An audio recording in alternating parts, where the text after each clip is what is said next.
if you would ask 100 people in the world where is the one place that you should not travel to, maybe half of them would name Afghanistan. I went there and I truly had one of the best experiences ever and one of the most eye-opening experiences ever, because I saw things that I could never experience or see through media or from the news, etc. I could see the true face of the country that has been through a war from the day that I was born. Unfortunately, we have a lot of people in Iran who do not treat our Afghan neighbors in the best way.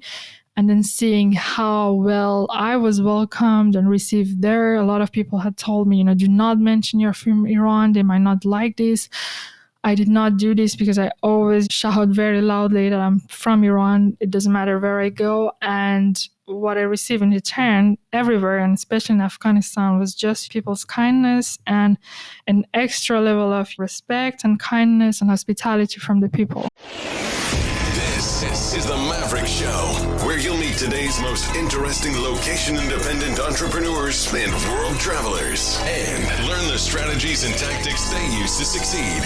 And now, here's your host, Matt Bowles. Hey everybody, it's Matt Bowles. Welcome to the Maverick Show. I just want to start off by letting you know that I have compiled my list of the top 10 essential books for digital nomads. Now, this list contains some books that I read before starting my digital nomad journey. There were books that inspired me to do it and gave me the how-to information to transition into the digital nomad lifestyle.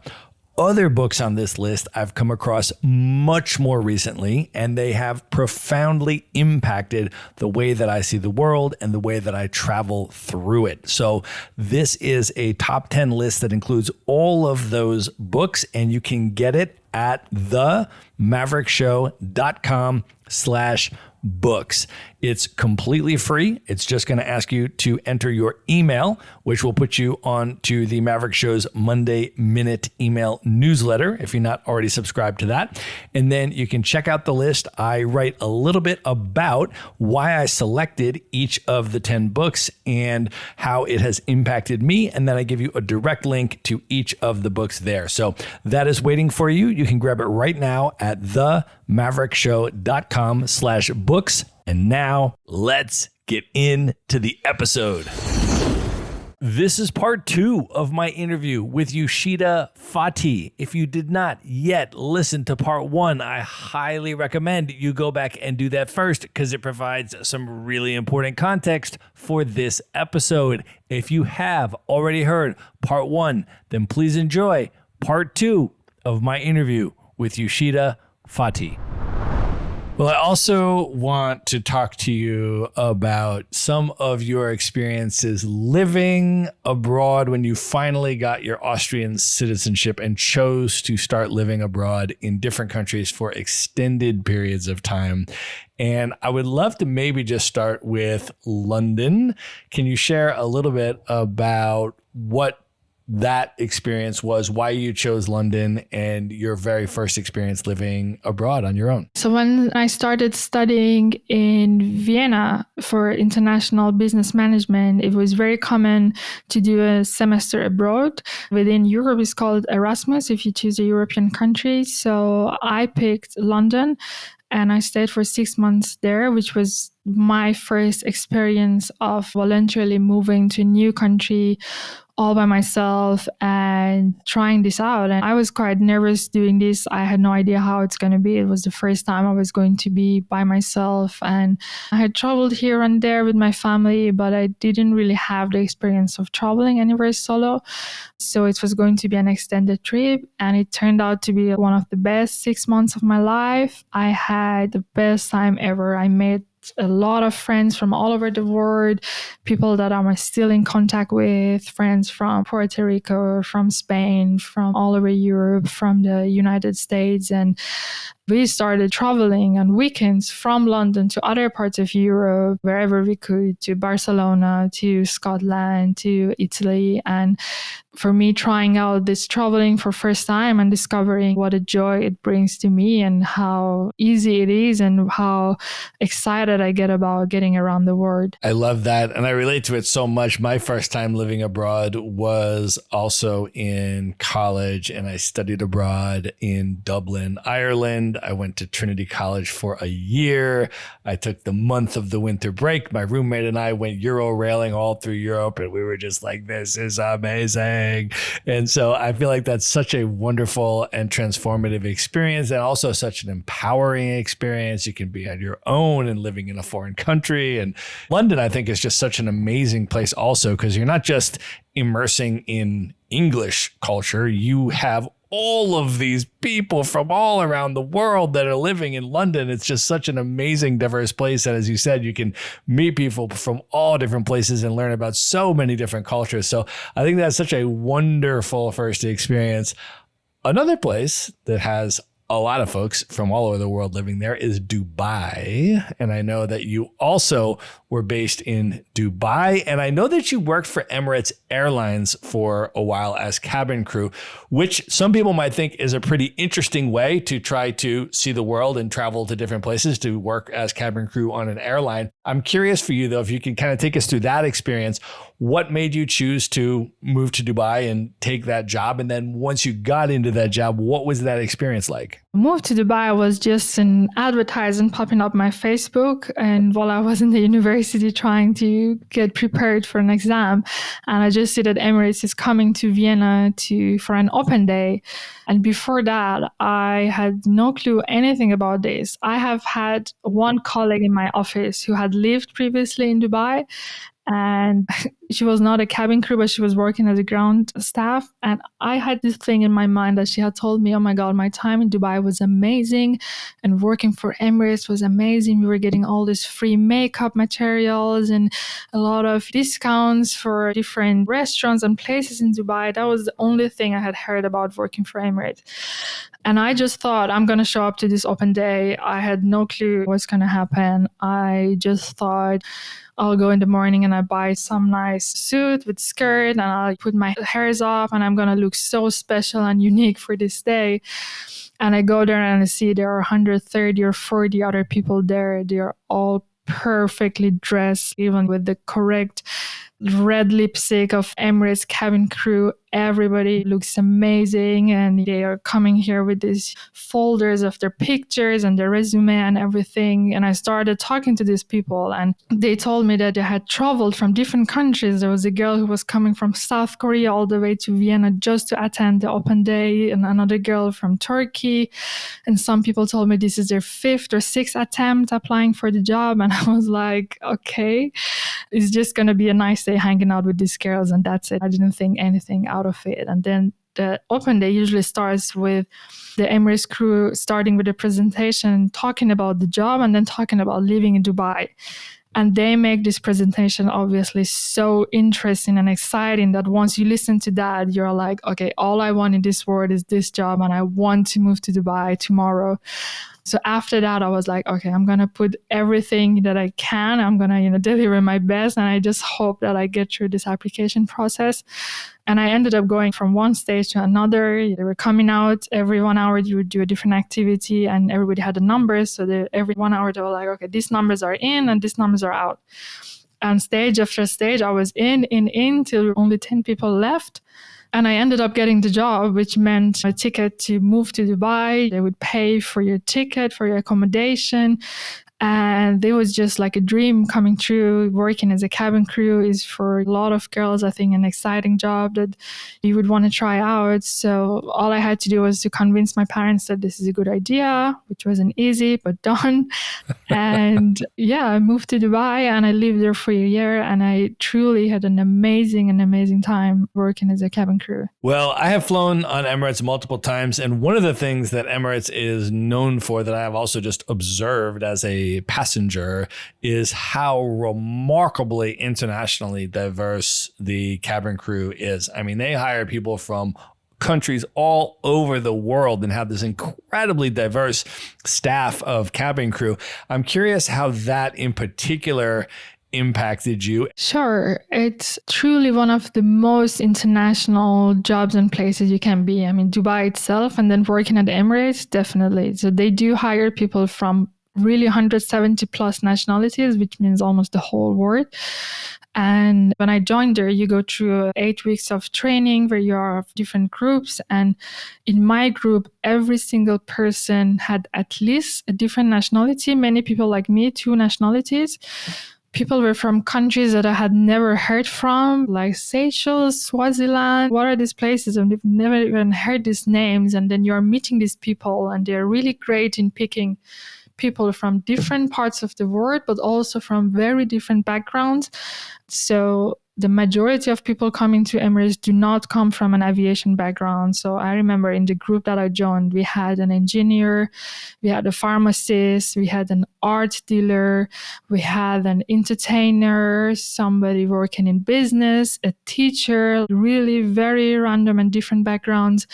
And a lot of people join this job to just experience this for a couple of years. Some people end up staying for many years, but usually it's a job you do for a couple of years and have this experience. And I just love that they usually put you in an accommodation where you share this with 1 or 2 colleagues.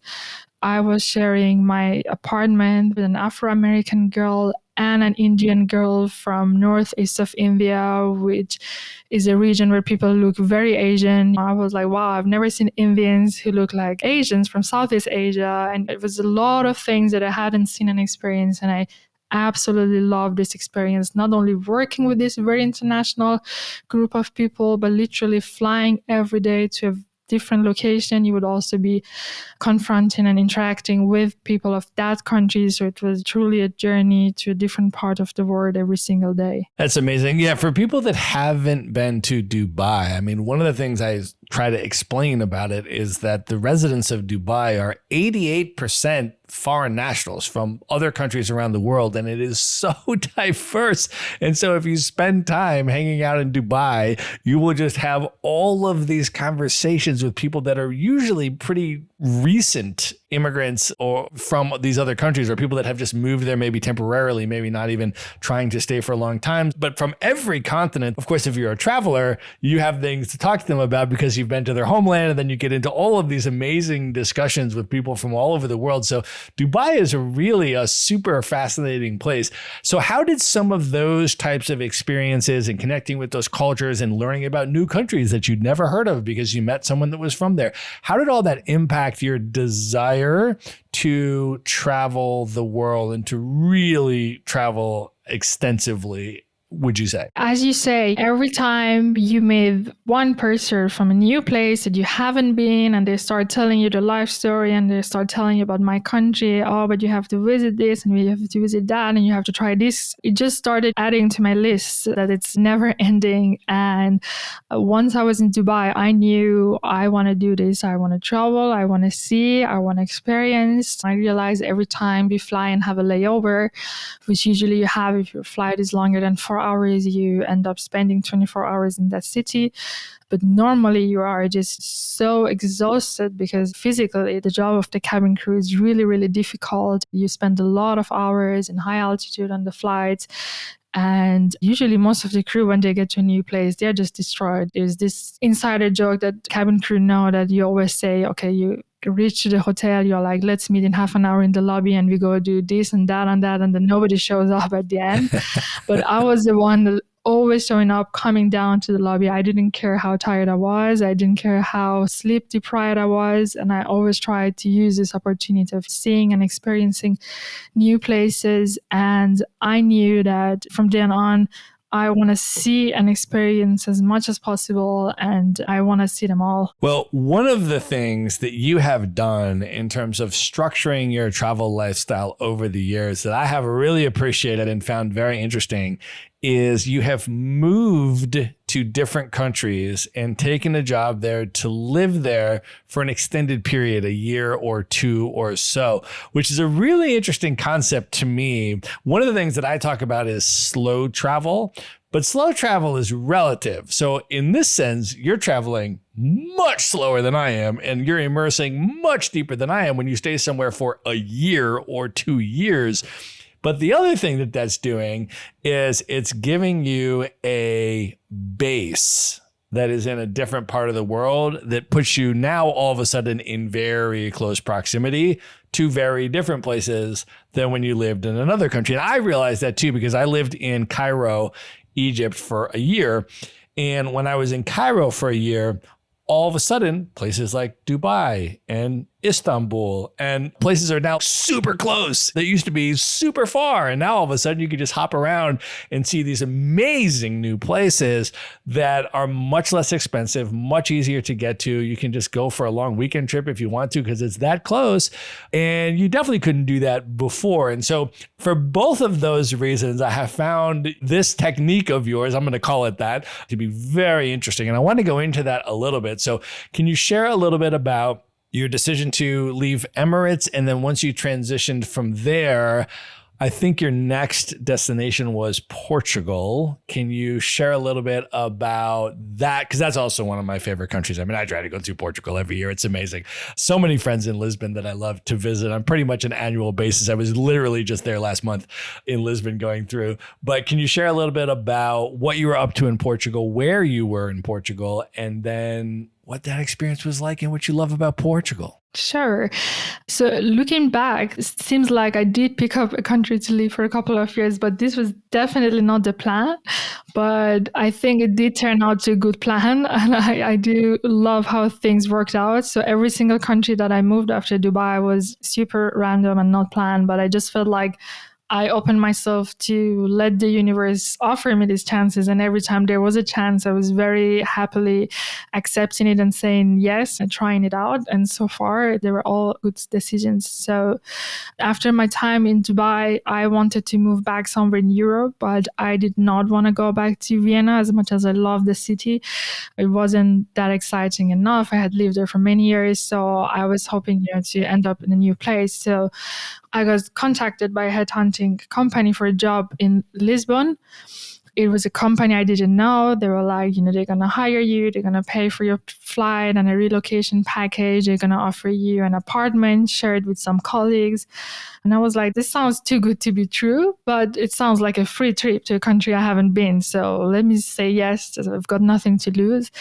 And I went there, and it turned out everything they said was correct. And there was a job, there was an apartment. I ended up staying with some people. Most people that they were hiring in this company were internationals coming from different places. So it was Erasmus experience again, but in a professional environment. You're just doing the same, but now you're getting paid for it. But it's a lot of very young and motivated people. So I ended up staying in Lisbon for almost 3 years, and I absolutely love the city. It's still, after having traveled to so many countries, Lisbon and Portugal has a very special place. The whole south of Europe, but Spain and Portugal, these two countries definitely are very, very special. And I always, as you say, also enjoy going back and meeting the friends from the time I was living there. For people that have never been to Portugal, they've never been to Lisbon, what are some of the top things that you love most, that are like the most special, the things you remember, or the things that you love when you go back? The food. The food in Portugal is amazing, and the list is so long that I wouldn't even know where to start. And they have like so many different recipes of cooking seafood and octopus, and I love seafood. So some of the best seafood dishes that you can get in Europe are in Portugal. All the sweets, pastel de nata, pastel de Belém, even the coffee, everything related to stomach, eating and drinking in Portugal is amazing. That's no question asked. Some of my favorite places, I love Sintra and all the castles in Sintra, especially Pena, which are like a half an hour drive from Lisbon.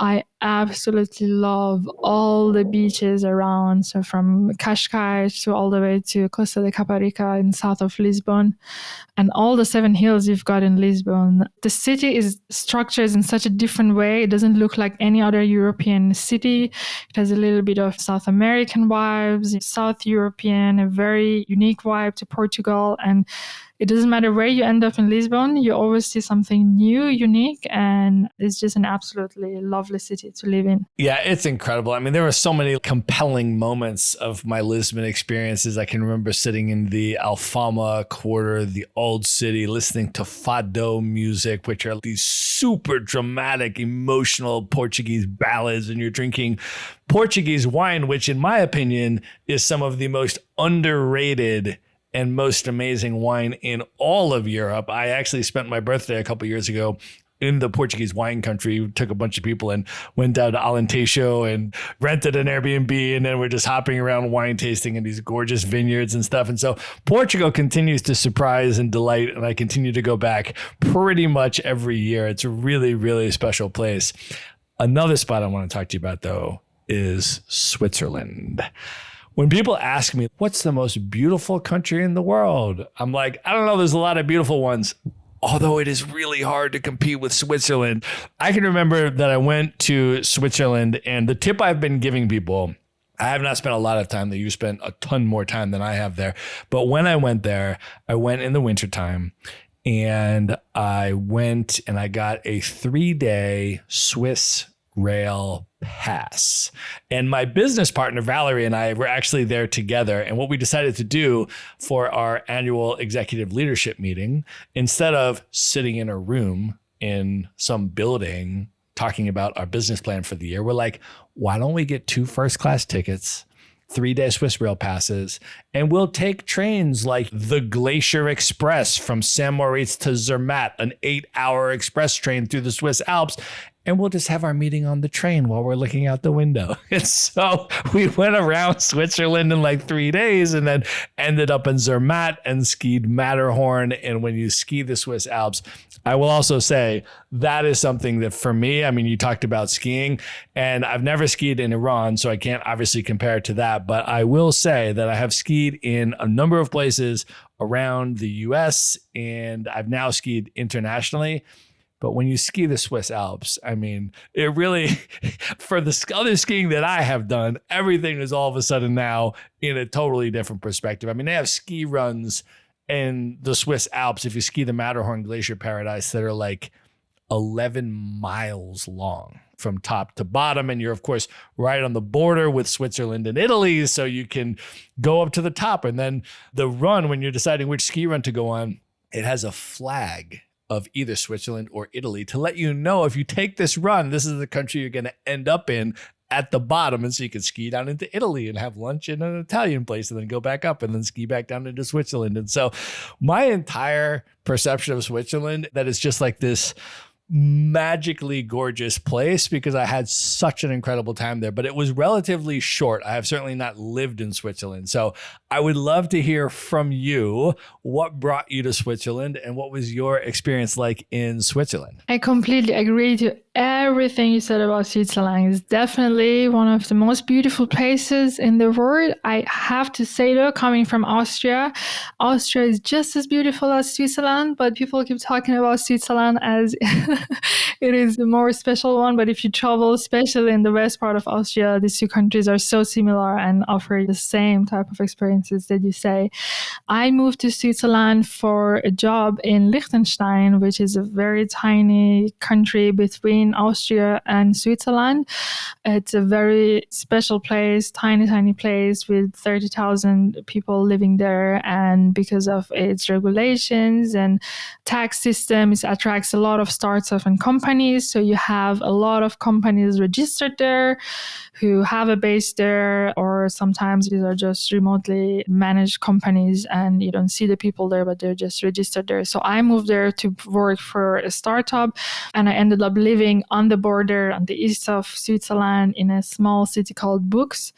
And as you say, one of the most favorite activities I would do while I was living there was just buying a train ticket and sitting in a train and just looking out of the window. There was something that you could get as a resident. You know, Switzerland is not the cheapest country in the world. So there was a ticket that you could get as a resident where you would pay, I think, 40 francs. and that would give you a 1-day pass to use any public transport in the whole country. All the public ferries, a lot of the trains, and a lot of the telecabins, and take you to the mountains. And I would just buy one of these tickets whenever I was off, and I would just hop on the train and go wherever, all the way to the east of the country and come back to the west, south, north, anywhere, and just sit in the trains and watch out of the window and do nothing else. And I absolutely enjoyed my time living there. And the great thing I love about Switzerland is a small country. It's not big, but you have these different regions that you have. In the east is the German part, where the official language is German.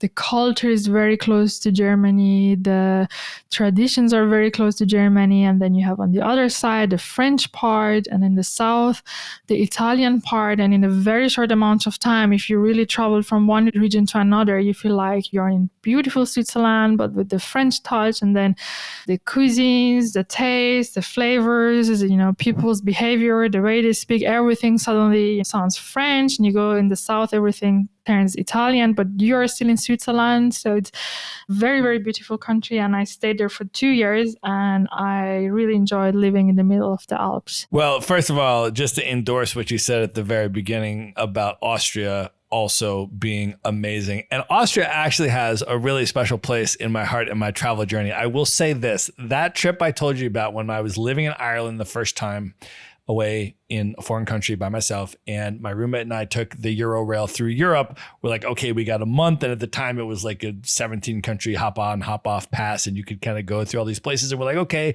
we flew to Rome, we started in Italy, and then we're like, okay, let's just zip through these places, and some of them we'll spend a few days because we know we want to spend a long time in a place like Rome, at least a few days. But other places, we're like Salzburg, we'll probably only need maybe like a day there. We got to Salzburg. It ended up being our favorite city on the entire trip. We ended up spending 4 nights in Salzburg, more time than we spent in Paris or Amsterdam. And then we came back from that trip. People were like, what's your favorite place? We were like, Salzburg, Austria. Don't sleep on it. Let me tell you about it. And so we were just raving about it. And then that was the first time I ever spent Christmas away from my family, because that's a big family holiday for us. Relatives come, and it's a really special time. And it was the first time I spent Christmas away from my family, and I ended up spending Christmas that year in Vienna. And so I feel like for me, from that trip, which was so many years ago now, still Austria has a very special place in my heart. And I actually did go back and ski the Austrian Alps in 2019. And so I can absolutely attest that there is amazing skiing in Austria as well.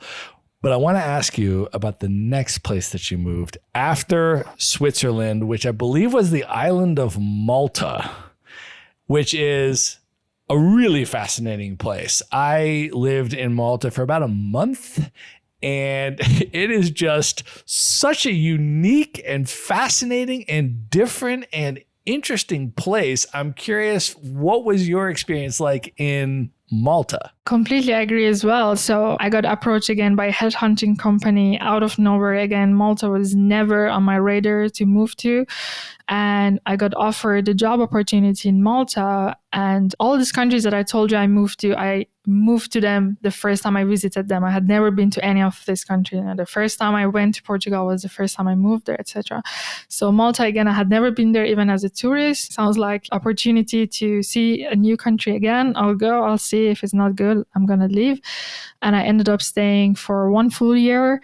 I absolutely love the island. It's a small place and had so much to offer. I just love that I was living in Sliema, is the busiest part of the island, and where my apartment was located, once I would go out, regardless if I would go to the left or right, to the front or back, in less than 8 minutes, I would reach the water and I could go swimming, because the way it's built, you have all this bays the whole time going in and out. You have these little beaches. You have access to the water from everywhere in the island, but it's a very different type of sea. You always have this rocky access to the beach. There's not a lot of sandy beaches, which is great, because once you're living there, you just literally go into the water and out without getting all the sand on you. So you're just going to work in your lunch break. You just go and jump into the water, come out, you go back to work, and you end up going in and out of water the whole time. And it has this great mixture of South European culture mix with the British touch because they were part of the British colony before, and it's so close to Africa. So you've got this mix of the African culture there. You have the Arab cultures because the Arabs controlled the region for a very long time. So even the language is a mix of English and Italian and Arabic, and it is a fascinating place. It's also a very, very international place. You have a lot of expats living there, so it's also a great place if you want to connect to people from different parts of the world. Yeah, and there is just such unbelievable history in Malta. I mean, I was there for a month, but I kept learning about these different aspects of history from all different historical periods. I think it was in Gozo, which is like the sister island of Malta.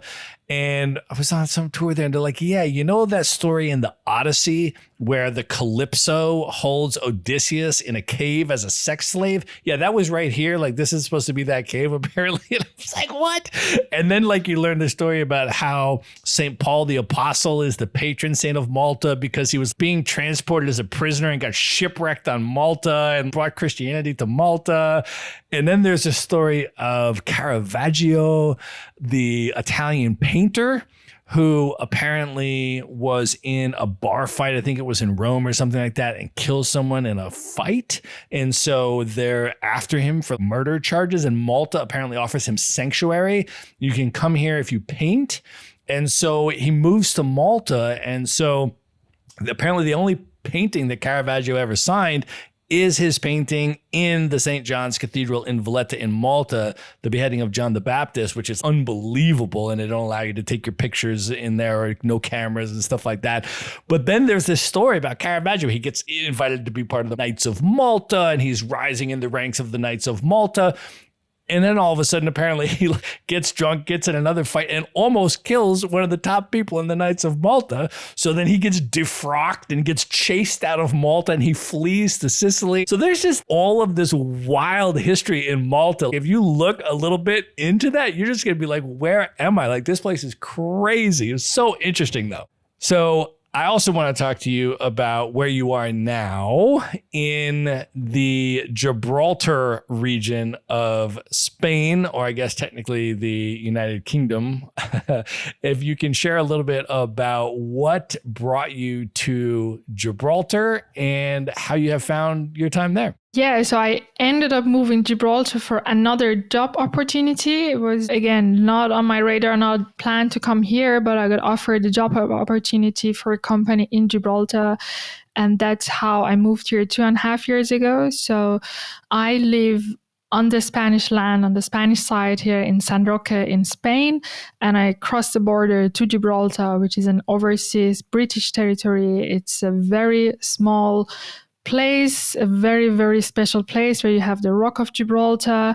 And this place has been controlled and governed by Britain for many years. And if you have ever been here, you cross the border and you suddenly feel like you're in Britain. You have all these red phone booths and the streets are structured very differently. And you spend a British pound and you're suddenly in a completely different place in south of Spain, which is a very unusual place. And I've been living here. I love Spain, and my favorite part of Spain is absolutely Andalusia and south of Spain. So having had the opportunity of living in south of Spain has been one of my dreams. It came true by joining this job. So I've been absolutely loving the experience of living here and then using the time to travel to all different parts of this region, which is especially during the summer, incredibly beautiful. Well, I definitely have to ask for some of your favorite places and experiences in Spain. That is another country that I try to go back to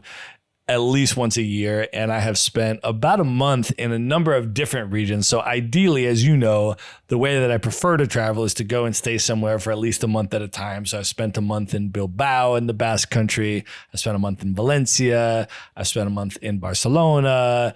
And then I've gone through Andalusia. I've done a road trip through Andalusia, and I've spent time in Madrid and this kind of stuff. So I keep going to different places, and it is amazing how culturally distinct and unique all of these different regions are. But share a little bit for folks that maybe haven't been to Spain, maybe they've never even heard of the Andalusia region, just about some of the cultural dynamics there, the Arab and Muslim cultural influence, and other things that you like about Andalusia, and then maybe put people on to some of your favorite places or things to do there. Sure. So first of all, it sounds like you need to spend a month in Malaga or somewhere in Andalusia. You've been to a bunch of really beautiful Spanish cities, but as I said, the south is just something different. So the south of Spain, when it comes to the climate and weather, has much nicer weather compared to the rest of Spain. So you have a lot of sunshine and sunny days throughout the years, which makes it really a comfortable place to visit and stay. That's why it attracts a lot of people.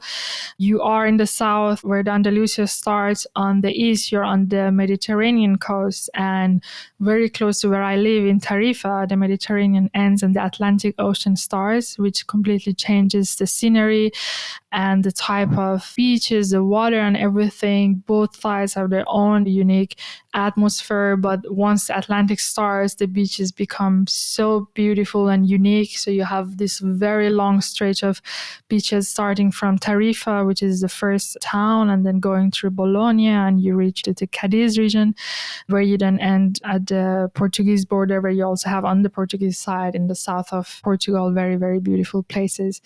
And this place has been ruled and governed by the Muslims, the Moors from the North African regions for hundreds of years. That's why you find a lot of Arabic influence in south of Spain. If you visit cities like Cadiz and Granada, Seville, Cordoba, you see this very clearly in all the Alhambra, which is in Granada, the most visited tourist site in the whole of Spain. And it's the same as in Seville, and it's incredibly beautiful. Once I remember when I visited Seville many years ago, the first time I was there, I was so much in love with this place. I couldn't believe I'm still in Europe. It's just so different to the rest of European cities. And what I really love about the Spanish culture is they have these very beautiful cities and every places that you can visit. But on top of that, they have a lot of special traditional festivals and ceremonies and traditions that they have happening throughout the year in different regions. And in the south specifically, you have all these different festivals that happen throughout the year, specifically from Easter time they start. And each one of them are so unique and special to visit. So I would definitely recommend, if somebody's coming here, try to check out this calendar and try to be here, for example, when one of these festivals are happening. One of the main ones is the Easter holidays in Seville. Is incredibly unique. They have all these processions happening. The first time actually I came to Seville, I came during Easter and I had no idea. I just ended up coming here because I was living in Lisbon at the time, and it was a very accessible place to come. And once I arrived and I saw what's happening in this city, I was completely blown away. And then I realized that, people, thousands of people, they travel from all over the world to come and see this. And once the processions finish in Easter, they start the Feria, which is a big celebration of one full week. The main one starts in Seville, and then it carries on 1 week in every little or big town of Andalusia, and it goes on all the way till October. And they just celebrate for 1 week, day and night. They set up these tents that they call casetas. They bring in music and food and then dress up in this traditional Spanish clothes. And it just looks something from out of this planet. And it's definitely a very, very unique experience to visit Andalusia, specifically during the Feria time. Yeah, the other thing I would put people on to is that flamenco music is from Andalusia. And if you can go to a flamenco show in Andalusia, that is just a mind-blowing experience. I mean, it's really special. They do them in these incredibly cool, intimate theaters, and they usually include a glass of wine when you sit down. But then the flamenco dancing is just extraordinary. And so there's so much amazingness about it, from the food and the wine and the culture and the history and stuff. And to your point, I mean, especially some of these places like the Albaicin Quarter in Granada or the Old City, you really feel like you might as well be in North Africa. I mean, it is really an amazingly culturally distinct region from other parts of Spain. So highly, highly endorse that recommendation. Well, Youshita, I want to talk to you now about some of your travels outside of Europe. And I love this technique of moving around and staying places for a while. But I know that you also, a few years back, were able to take a sabbatical and do a different type and a different style of travel through the world. And a couple of places that you went on that trip I want to ask you about. So let's start with Afghanistan, because you went there first and then to Pakistan. Can you talk about your decision to want to go to Afghanistan, and then what your experience was like there and what you found? Sure. So I had lost my job. So I came to the conclusion I'll use this time that I hadn't planned to be off just to use it to travel the world. The opportunity came up to join a group who was going to visit Afghanistan. I saw someone I was following on social media that he wants to go with a couple of people to Afghanistan and you could join. So I ended up being on this group. We went to Afghanistan and it was a very life-changing experience for me. It was one of the best trips I ever had.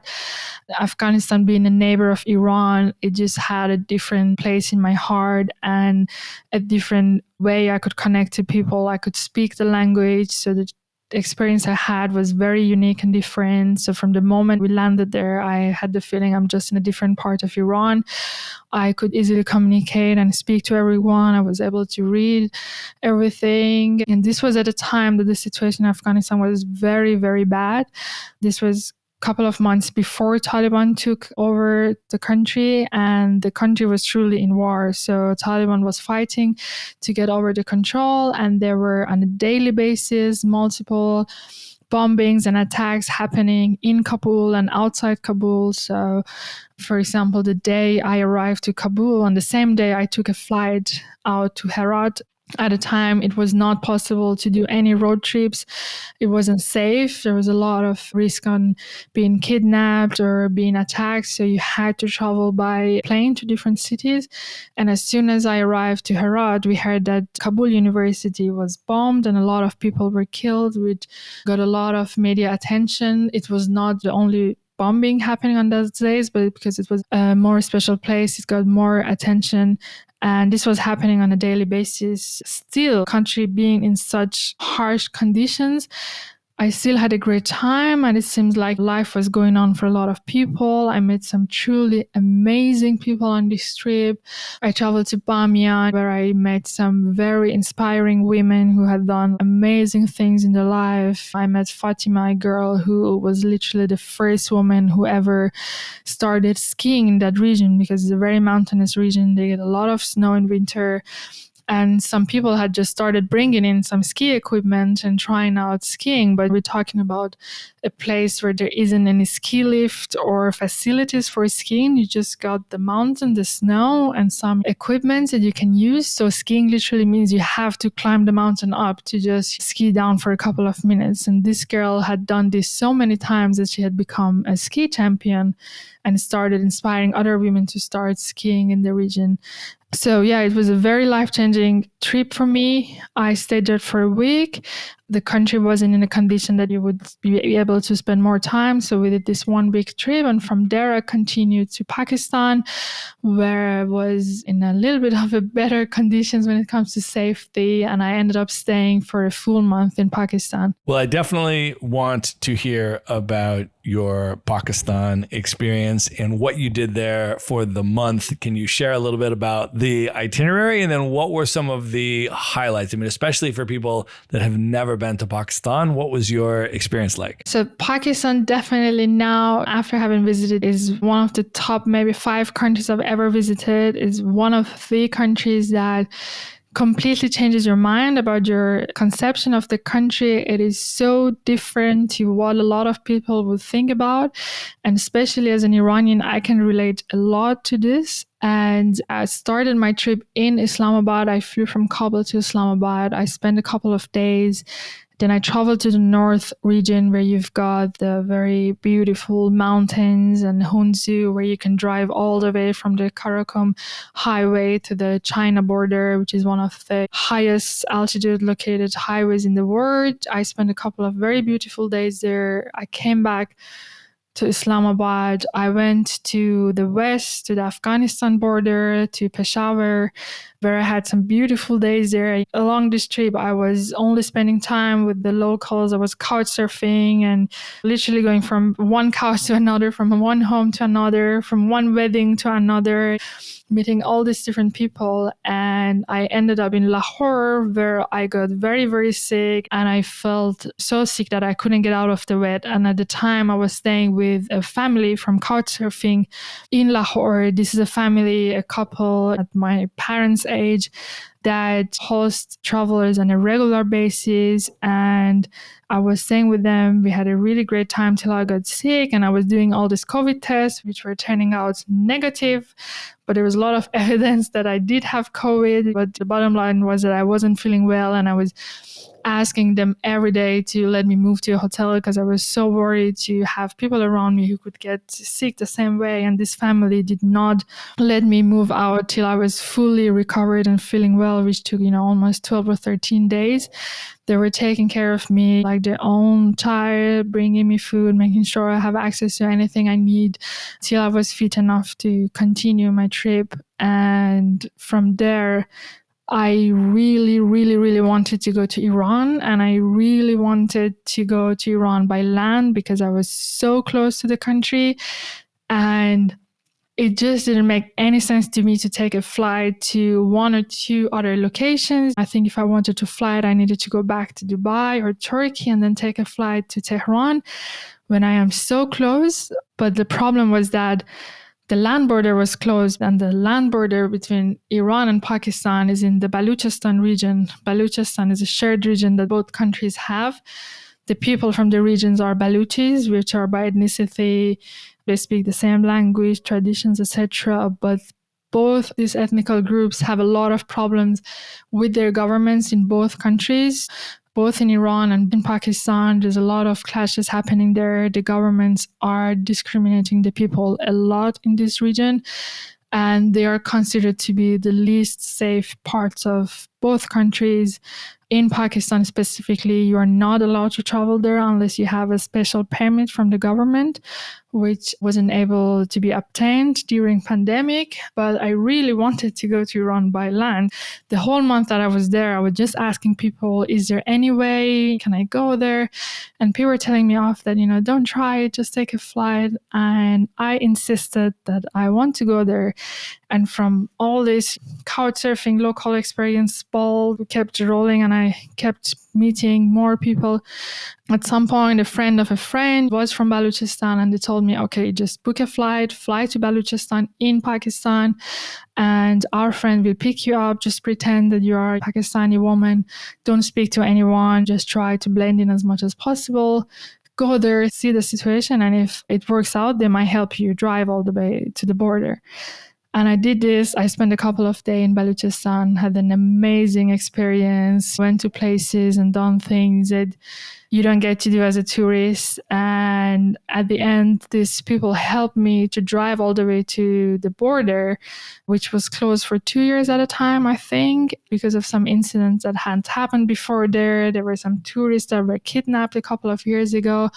Even locals in the region were telling me I should not try it, etc. But at the end, we found two people who agreed to drive me all the way to border, and we did this. This is a long way that you go without any stop because there's no settlements or villages on the way.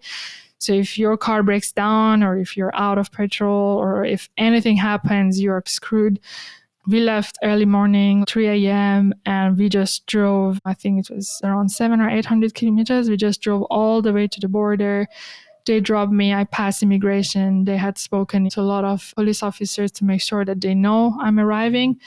and keep the border open. And I managed to cross to Iran, where I was welcomed with open arms by the Iranian officials, questioning me for 3 full hours, explaining what I have been doing in Pakistan and Afghanistan for the last few weeks, coming from a journey that from in the morning, we hadn't made any stop, we hadn't eaten anything, we hadn't made any breaks, but eventually they let me in. So I want to ask if you can expand a little bit more about Balochistan and the marginalization that you were describing that those communities experience in both countries, and what you had known about that region before going there, or what you had heard about that region before going there. And then when you spent time there, what did you find and what was your experience like in Balochistan? I did not know much about these regions, to be honest. I knew as an Iranian, all you get to hear is avoid these regions. This is not a safe place. Do not travel there.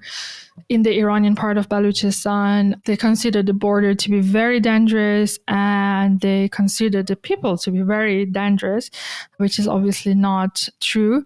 The truth is that on the Iranian part, for example, the people living there are Muslims, but they are Sunnis, which are a minority in Iran, which is a majority Shia country. And ever since, there's been some clashes between them and the government because they always wanted to have some sort of independence, which has been always oppressed by the government. But from the government side, they've never been given the same rights and opportunities and support as the other parts of Iran.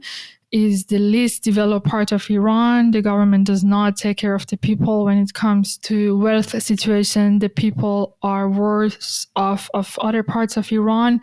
Education, health system, everything is in a worse condition. And because of all of this, the people had always to fight for their own safety, etc. So the similar things happen on the Pakistani side. And for this reason, there is not a lot of government control there. So a lot of parts of it in Pakistan is controlled by the local Balochis, which are self-armed for a lot of different reasons. For example, in the house that I was staying and couchsurfing, the person who was hosting me, he had 3 bodyguards who were escorting him the whole time with weapons with them and being armed, etc. And I was all the time like, but do you really need 3 armed people being around you? And was like, you don't understand the situation here. And the morning that I left them, the next day he told me that someone was trying to sneak into his house to steal things, and the security had to step in and protect the house, something that in maybe a normal part of Pakistan, the police would intervene, but because there's just a lack of police and infrastructure in other parts, people have to take care of their own safety. When you were describing this trip through Afghanistan and eventually into Pakistan, you had mentioned that it was really a life-changing experience for you. Can you share why that was the case? When you think back now, what impact did that trip have on you? It was life-changing because after that trip, I absolutely knew that I want to visit every single country in the world. I was in the country with the worst reputation, the place that if you would ask 100 people in the world, where is the one place that you should not travel to, maybe half of them would name Afghanistan. I went there and I truly had one of the best experiences ever and one of the most eye-opening experiences ever, because I saw things that I could never experience or see through media or from the news, etc. I could see the true face of the country that has been through a war from the day that I was born. So I literally, all I knew about Afghanistan was through the war and the conflicts happening there from the day I was born. Being from a country just next to it, I didn't know much about it, and experiencing the country in a completely different way and seeing how people welcome me, being from a country that hosts a lot of refugees from Afghanistan, not always being treated in the best way, of course, not by everyone, but unfortunately, we have a lot of people in Iran who do not treat our Afghan neighbors in the best way. And then seeing how well I was welcomed and received there, a lot of people had told me, do not mention you're from Iran, they might not like this. I did not do this because I always shout very loudly that I'm from Iran. It doesn't matter where I go. And what I received in return everywhere, and especially in Afghanistan, was just people's kindness and an extra level of respect and kindness and hospitality from the people. All right, we're going to pause here and call that the end of part 2. Everything that we have discussed in this episode is going to be linked up in one place in the show notes, along with all of the ways to follow and connect with Youshita. Just go to themaverickshow.com, go to the show notes for this episode, and be sure to tune in to the next episode to hear the conclusion of my interview with Youshita Fatih. Good night, everybody.